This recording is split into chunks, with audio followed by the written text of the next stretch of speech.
it be in the midst of the famine that you're having that God it has shared with you what you're supposed to do for someone else?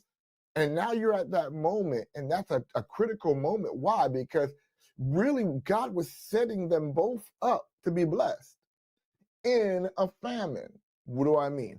Elijah just experienced the provision of God, and is now his faith is alive, and he's about to give this woman instruction on how she can now, in the midst of the famine, be able to provide. But she has to embrace the vision that God had given to her.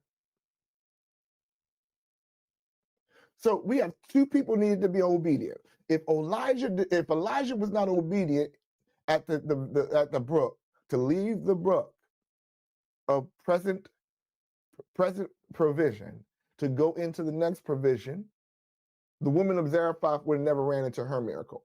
But if the woman of Zarephath didn't be obedient and make the meal for the prophet like God showed her to do, she would now have never experienced the overflow of her obedience in the famine that not only provided for her in the famine, but gave her excess to be able to provide for her through the famine. So not only is your obedience in the midst of famine for you, it could be a blessing for someone else.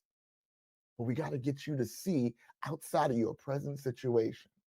And the whole main idea in this was the saying that God loves you so much that he already provided for you before the event even happened.